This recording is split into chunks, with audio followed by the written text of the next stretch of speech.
para yo. Um,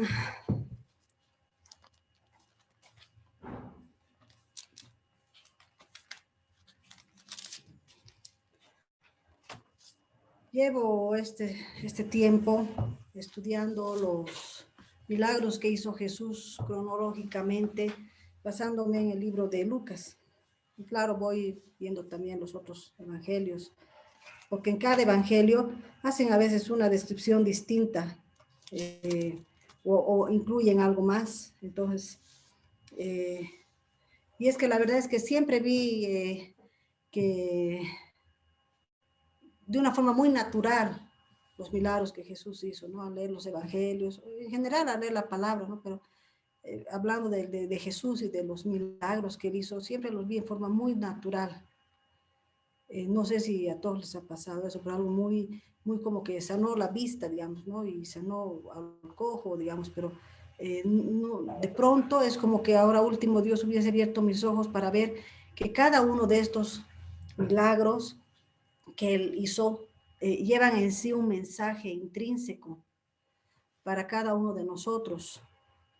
Más allá de la historia, de que sea contada la historia de la vida de Jesús en los evangelios, y de que se dé a conocer el poder de Jesucristo mientras él estuvo aquí en la tierra en su ministerio, veo que el Espíritu Santo, cuando inspiró los evangelios, deseaba dejar una enseñanza mayor. Pienso que él quería decirnos algo mucho más que un milagro que se hizo, algo natural que se hizo. Además de eso, hay algo escondido en lo que fue escrito en los evangelios. Y esa fue mi pregunta, ¿no? ¿Por qué fueron hechos estos milagros? Y es que realmente cada uno de estos milagros no solo manifiesta el poder de Dios en lo natural, sino que manifiesta principalmente el poder de Dios en lo espiritual, en lo que está haciendo, ha hecho, está haciendo y quiere hacer en nuestras vidas. Yo les voy a hablar de uno de estos milagros que francamente creo que es uno que pasa desapercibido, pero Dios me habló a través de este milagro y vamos a hablar en Lucas 4, 38 al 40. Lucas capítulo 4, 38 al 40. Dice, entonces Jesús se levantó y salió de la sinagoga y entró en la casa de Simón. La suegra de Simón tenía una gran fiebre y le rogaron por ella.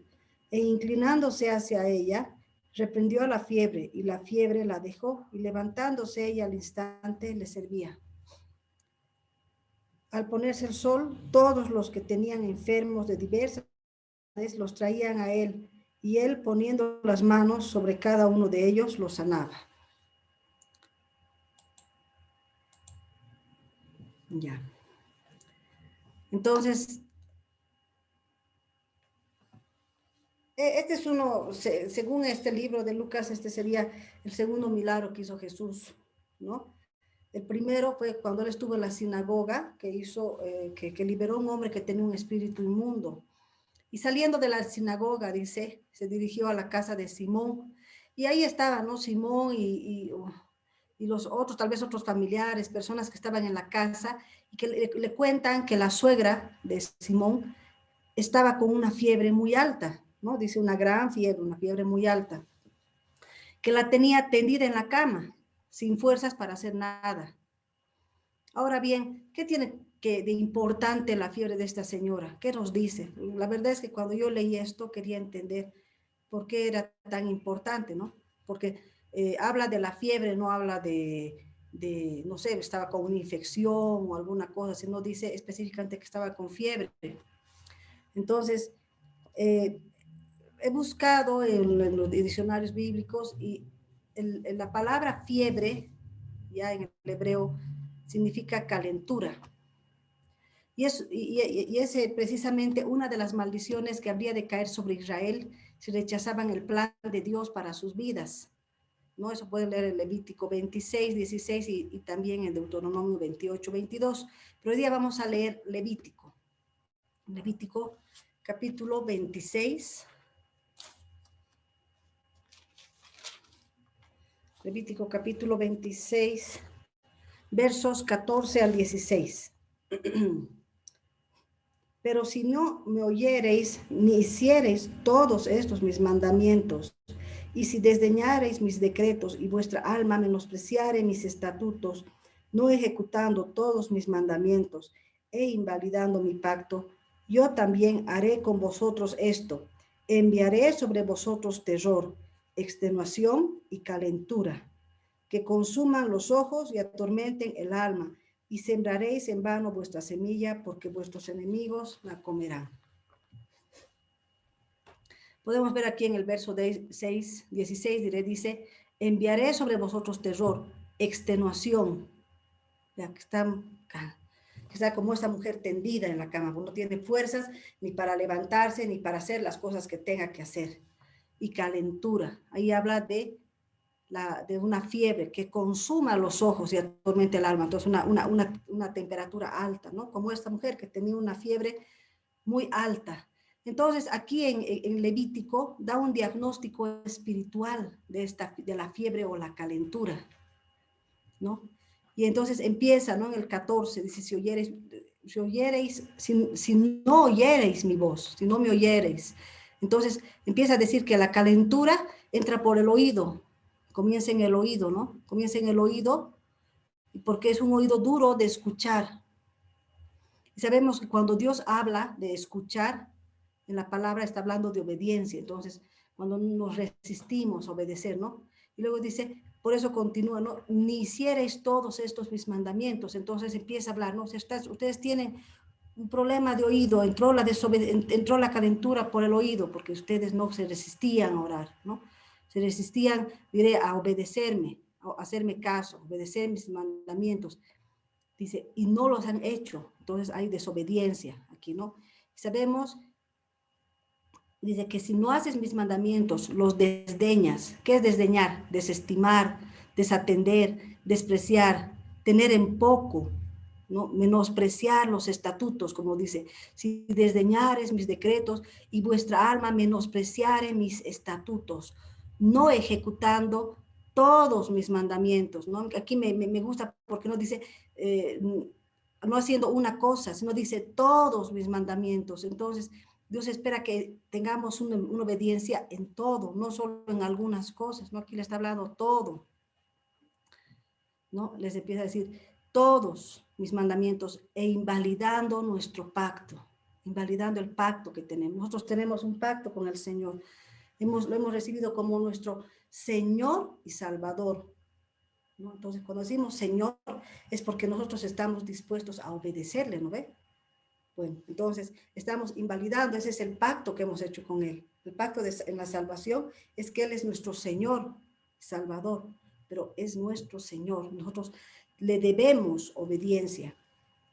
Dice, hemos invalidado. Entonces, dice, esta enfermedad, esta desobediencia, este problema, producirá en ustedes terror, extenuación o desgano, cansancio, desánimo. ¿Y qué más? Calentura o fiebre tan alta que consuma los ojos y atormente el alma. Este es un diagnóstico espiritual, más allá de lo natural que había pasado con esta mujer o con las personas. Estamos hablando de algo espiritual. Y fue así como Jesús encontró a esta mujer, extenuada y con calentura. Es algo que le impedía levantarse y servir o hacer las cosas que tenía que hacer.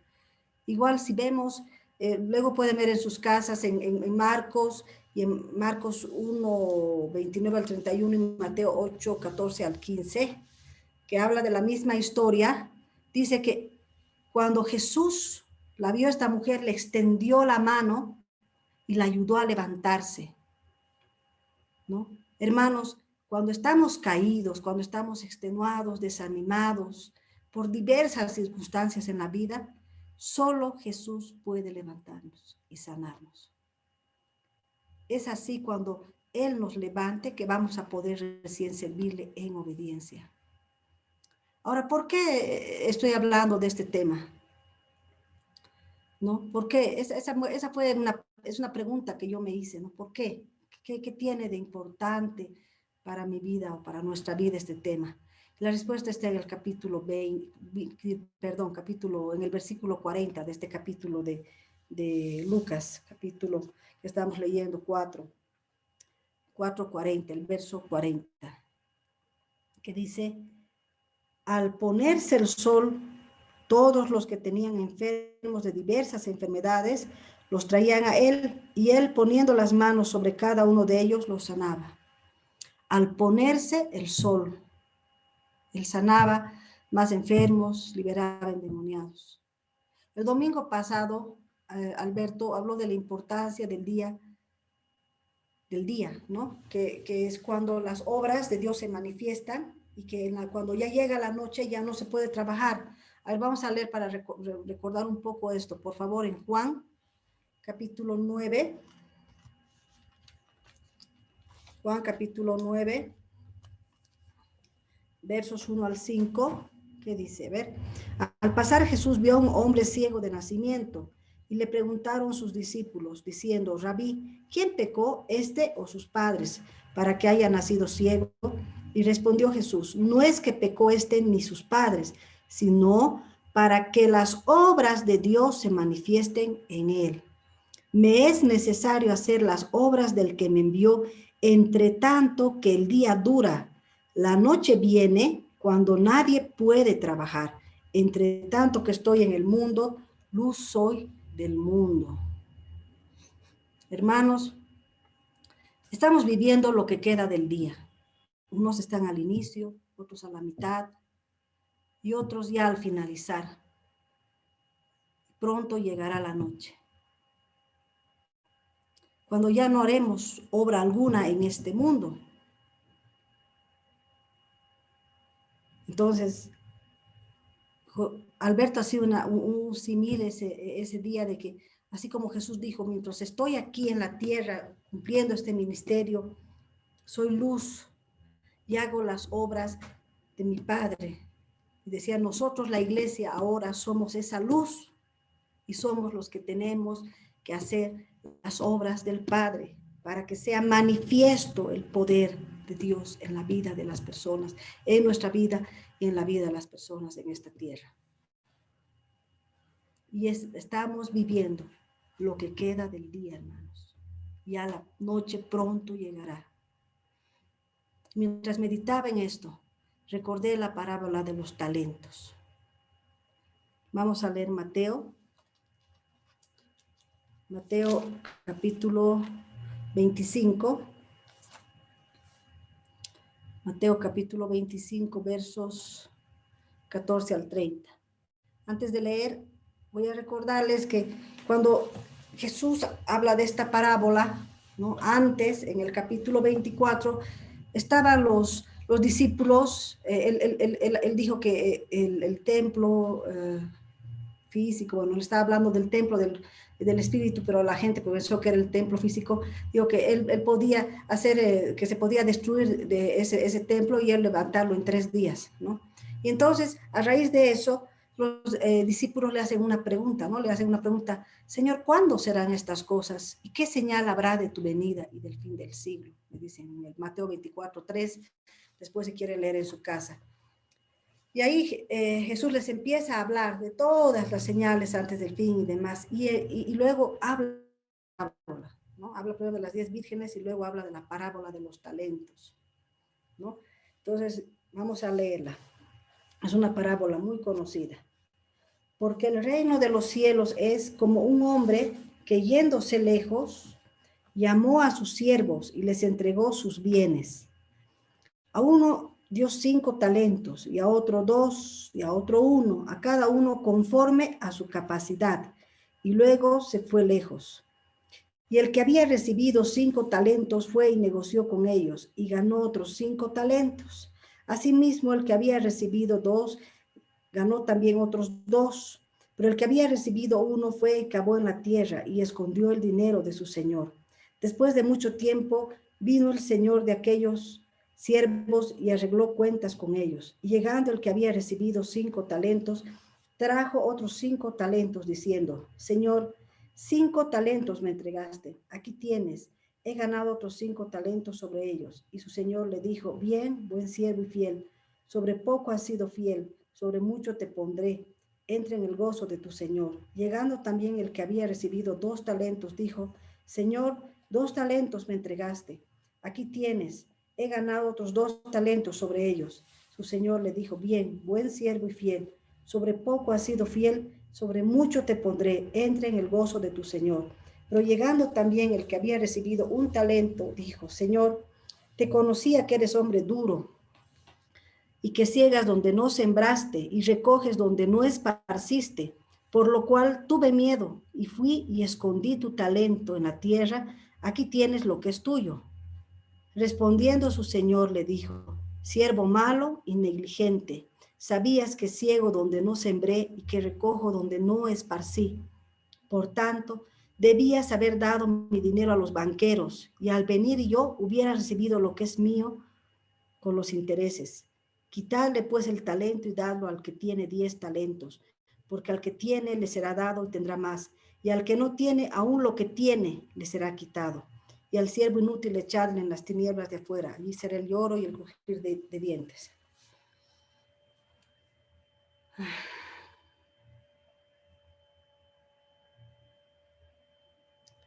Cuando yo leía esto, cuando Dios me hablaba de esto, yo decía dentro mío, ay Dios, que Dios tenga misericordia de nosotros, porque el día termina y tendremos que dar cuenta del talento. Hay hermanos que no lo hayamos enterrado. ¿Cuál es el talento? Porque nosotros, al menos yo siempre tenía una percepción, cuando habla aquí, hablaba de los dones, ¿no? Que uno tiene, ¿no? Mi talento, yo puedo cantar, yo puedo enseñar, yo puedo hacer esto, pero no, talento es mucho, es otra cosa. Es algo que Dios nos ha dado para administrar, todo lo que Dios nos ha dado para administrar y cuidar. Según la capacidad, o sea, según el propósito, Él nos ha dado la capacidad también para hacerlo. A ver, vamos a leer cuál es el talento. Mateo 28, 18.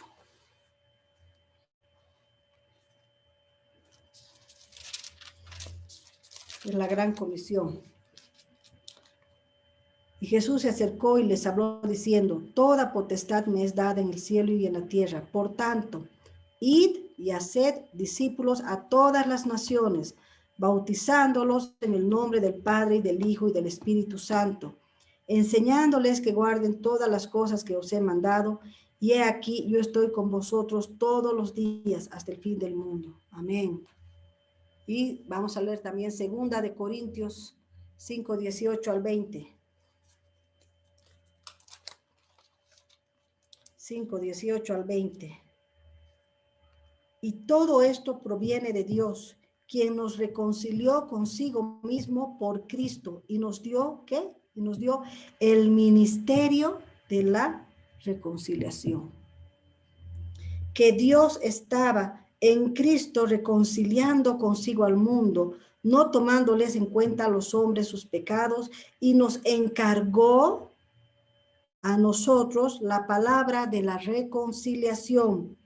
Así que somos embajadores en nombre de Cristo, como si Dios rogase por medio de nosotros, os rogamos en el nombre de Cristo, reconciliaos con Dios.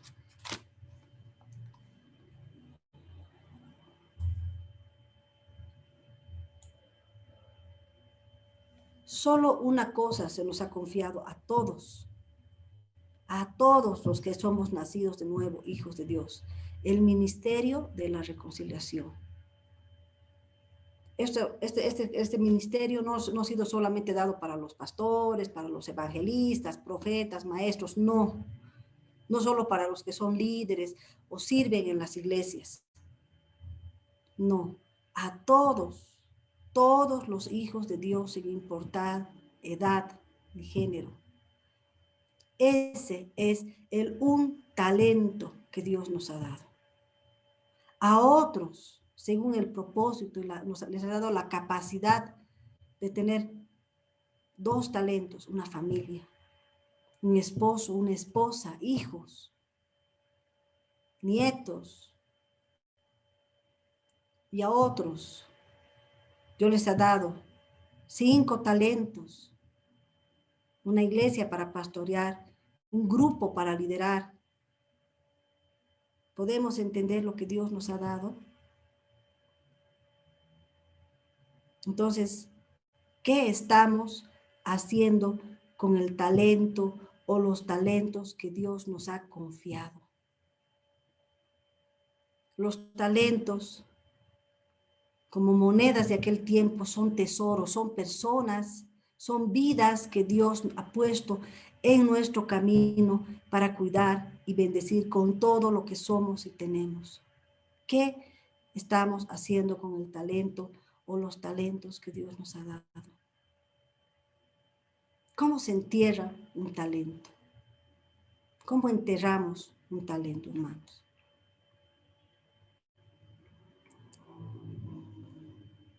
Vamos a leer Lucas 18. Lucas capítulo 18.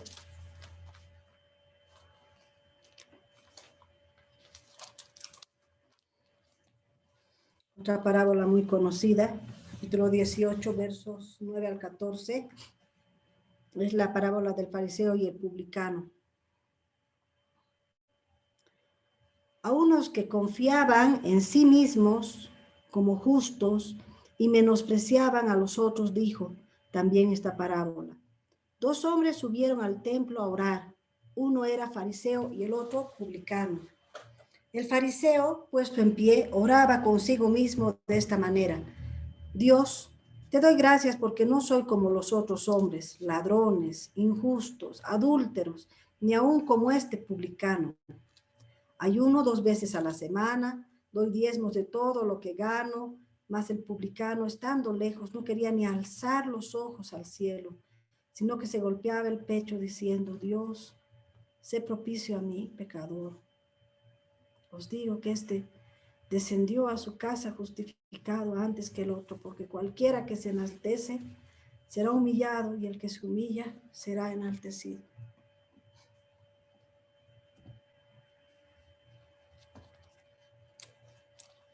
Quiero también que leamos Lamentaciones, libro de Lamentaciones, capítulo 3, versos 37 al 42. Lamentaciones 3, 37 al 42 dice, ¿quién será aquel que diga que sucedió algo que el Señor no mandó? De la boca del Altísimo no sale lo malo y lo bueno. ¿Por qué se lamenta el hombre viviente? Laméntese el hombre en su pecado. Escudriñemos nuestros caminos y busquemos y volvámonos a Jehová. Levantemos nuestros corazones y manos a Dios en los cielos. Nosotros nos hemos rebelado y fuimos desleales. Tú no perdonaste.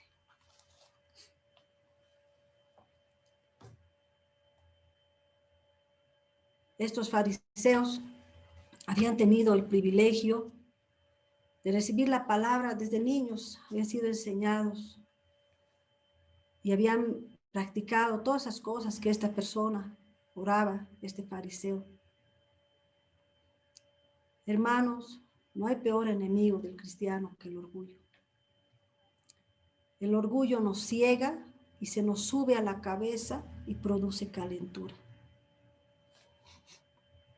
El orgullo nos lleva a menospreciar y a tener en poco lo que Dios quiere que hagamos. Llevar adelante el ministerio de la reconciliación requiere servicio y entrega, hermanos. Morir a nosotros mismos para bendecir a aquellos a quien Dios nos ha confiado. Esos talentos, esas vidas que Dios nos ha confiado. No es solo ir y predicar y orar por alguien. Es ser el instrumento de Dios para manifestar, para dar a conocer la gracia, la misericordia, el amor, la paciencia, la paz, el fruto del Espíritu a través de nuestras vidas.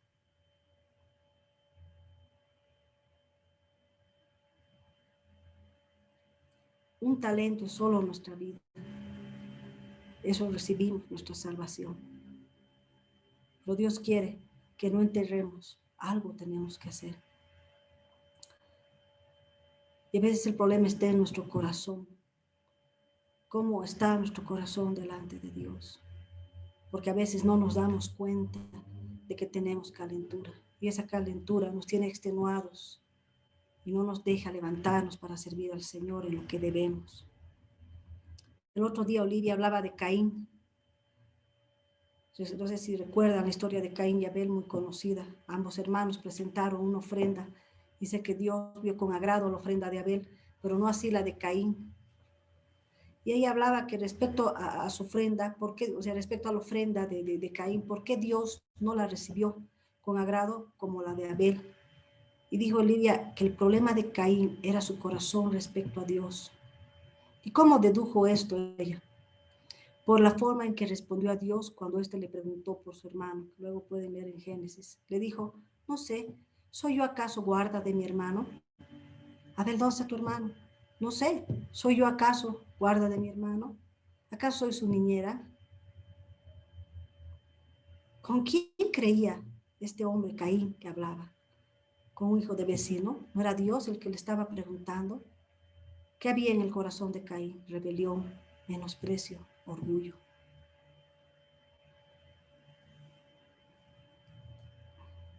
¿Qué tiene que ver Caín con este fariseo?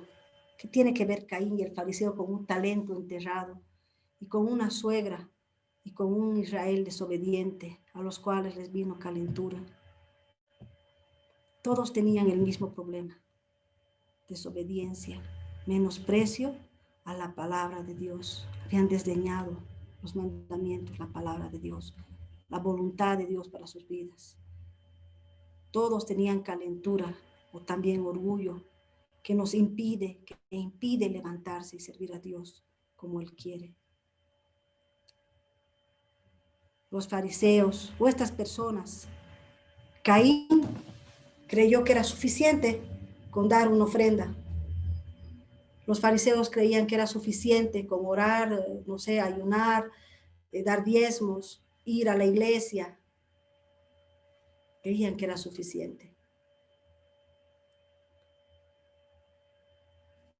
Ellos creían que eran verdaderos adoradores, desconociendo que a Dios no le interesa el tamaño de la sandía, ni la cantidad de nuestro diezmo, ni cómo cantemos.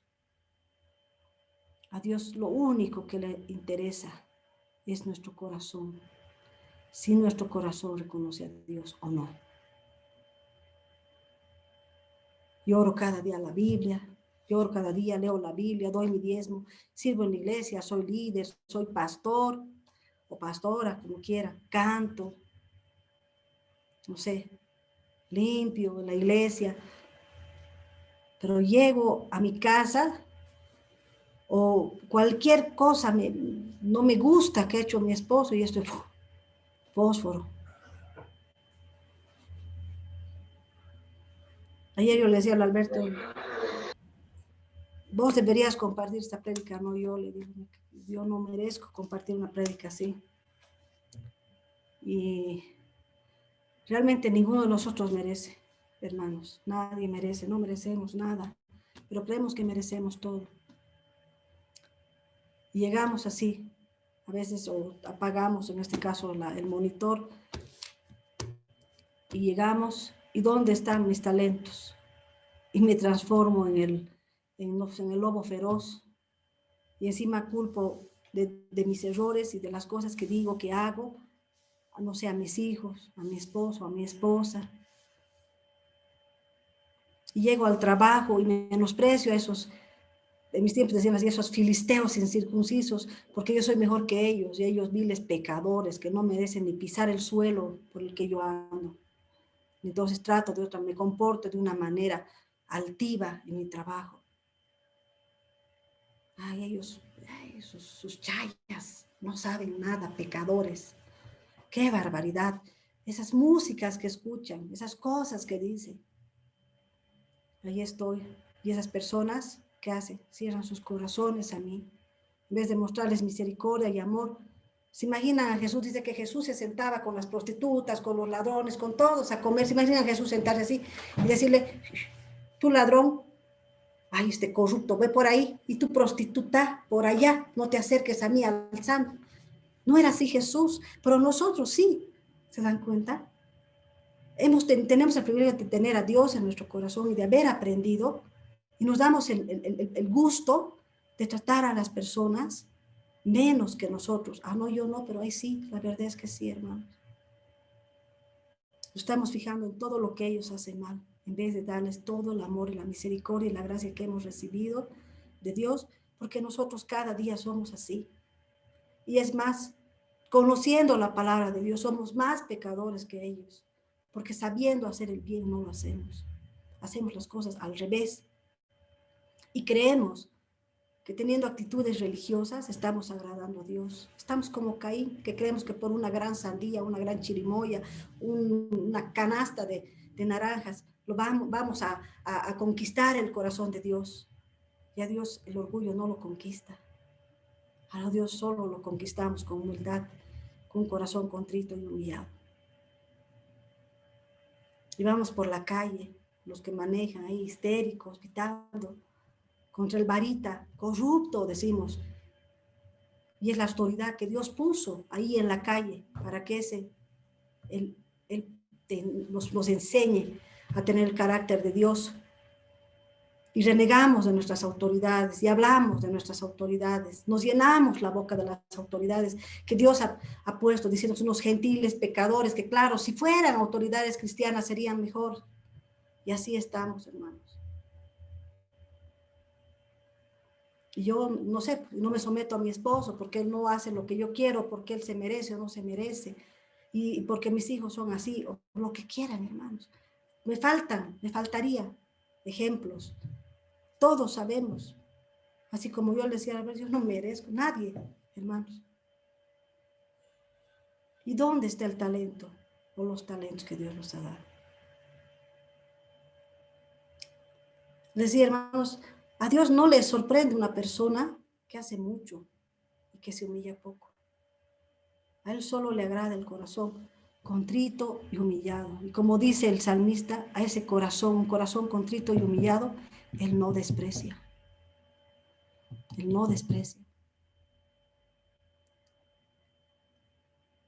El otro día escuché a Iván decir que estamos tan ensimismados con nuestras cosas, con nuestras necesidades, con nuestros asuntos, que no vemos más allá de nosotros mismos. Somos indiferentes a la gente, a su necesidad. No paramos, no hacemos un alto en nuestras vidas para dar de la gracia que hemos recibido. No solo en lo material, hermanos, no solo con palabras, sino con actos de amor, con servicio. Volvamos a la parábola de los talentos en Mateo 24, Mateo capítulo 25, diré, versos 24 y 25. Mateo 25, 24, 25. Pero llegando también el que había recibido un talento, dijo, Señor, te conocía que eres duro y que ciegas donde no sembraste y recoges donde no esparciste, por lo cual tuve miedo y fui y escondí tu talento en la tierra. Aquí tienes lo que es tuyo. Te conozco, Señor, leo tu palabra, oro, me congrego, ayuno, hago.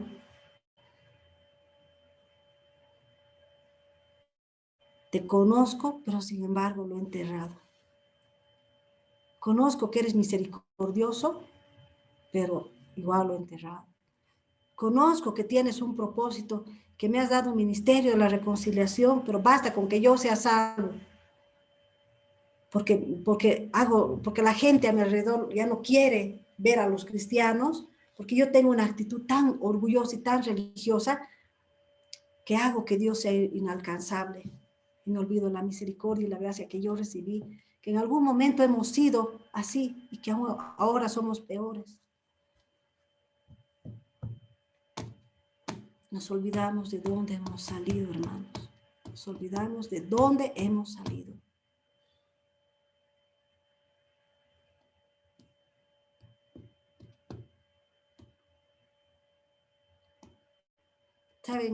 ¿Sabes qué espera Dios que hagamos en este tiempo? Actos, palabras de servicio, de amor y restauración. ¿Cómo nos cuesta tragarnos nuestro orgullo y reconocer que cuando que gritamos porque queremos, que mentimos porque queremos, que insultamos porque queremos, y que todos los errores que cometemos es porque queremos? No podemos seguir echando la responsabilidad a las circunstancias ni a las personas. Decir, Señor, la palabra dice, echar, dice primero, humillaos delante del Señor, se leen en Pedro, y luego recién que dice, echando toda vuestra ansiedad sobre Él, porque Él cuida de vosotros. Pero no, pues Señor, es que todo lo que está pasando me tiene angustiado, me tiene mal, no tengo trabajo, hay enfermedad. Dios sabe que somos débiles, pero no podemos excusarnos en todas las cosas para no hacer lo que Dios quiere y decirle, te conozco, Señor, que tú eres así. Por eso entierro lo que tú me has dado, toda la gracia que he recibido, que es la salvación. Entierro el ministerio de la reconciliación, un talento que me has dado. Mucho más, imagínense, para los que tienen 2 o 5 talentos, una familia o un ministerio.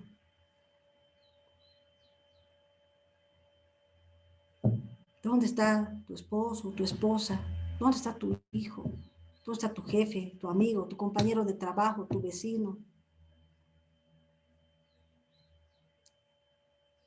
Y a veces en nuestro corazón decimos eso, ¿no? ¿Acaso soy yo responsable de ellos? ¿Acaso yo soy su pastor? ¿Acaso yo soy su niñera, su siervo? ¿Acaso yo soy su líder o algo así? El corazón de Caín. El corazón del fariseo. Un corazón lleno de calentura. La calentura en la cabeza. Ese orgullo. Basta con que yo sea salvo.